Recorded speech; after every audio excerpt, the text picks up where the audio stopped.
Isang higanteng arapaima na nagkakahalaga umano ng humigit kumulang 7 milyon ang nauwi sa balak na ulam matapos itong nakawin, katayin, at ilitson umano ng 3 empleyado ng Costa Solano Resort and Leisure Park sa Barangay Bantigi, Pagbilao, Quezon. Dahil dito, agad silang inaresto at nahaharap ngayon sa kasong qualified theft. Ayon sa pulisya, ang arapaima ay 25 taong gulang, may habang 6.7 talampakan, at may bigat na humigit kumulang 70 kilo. Matagal na itong inaalagaan ng resort at nagsisilbing pangunahing atraksyon ng lugar. Maraming turista ang bumibisita upang makita ang higanteng isda, kaya malaking kawalan ang pagkawalan nito. Batay sa investigasyon, magkakasamang iniahon ng 3 suspect ang arapaima mula sa fish pond ng resort. Palihim nila itong dinala sa kanilang tinutuluyang bahay sa loob mismo ng resort, kung saan nila ito pinatay at kinatay. Ayon pa sa pulisya, balak nilang paghati-hatian ang karne upang maiuwi sa kani-kanilang pamilya, habang ang iba naman ay lulutuin at ulamin. Hindi nagtagumpay ang kanilang plano matapos silang makita ng isang saksi habang isinasagawa ang pagkatay sa mamahaling isda.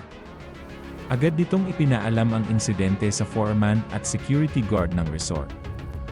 Mabilis na rumesponde ang mga gwardiya at naaresto ang 3 suspect sa loob mismo ng resort. Nabawi rin ng mga otoridad ang ilang bahagi ng kinatay na arapaima bilang ebidensya.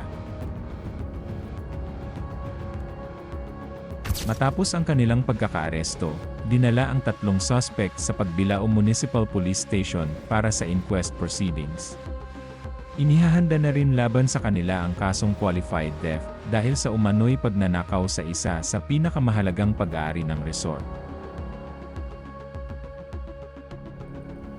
Ayon naman sa pamunuan ng Costa Solano Resort, hindi lamang ang halagang 7 milyon ang nawala sa kanila. Mas mahalaga umano ang mahigit 2 dekadang pag-aalaga sa arapaima at ang naging ambag nito bilang pangunahing atraksyon ng resort. Hindi lamang ito isang malaking isda, kundi isa ring simbolo ng resort na dinarayo ng maraming bisita. Ang arapaima ay isa sa pinakamalalaking freshwater fish sa buong mundo at katutubo sa Amazon River sa South America.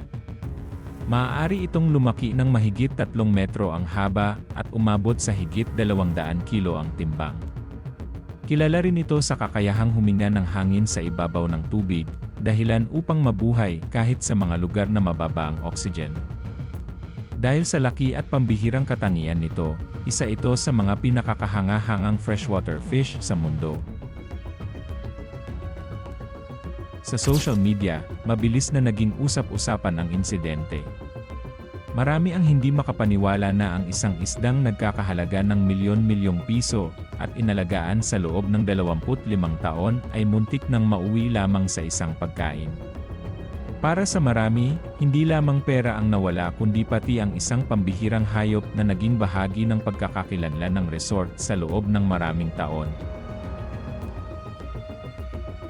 Habang nagpapatuloy ang investigasyon, naghihintay naman ang publiko sa magiging resulta ng kasong isinampa laban sa 3 suspect.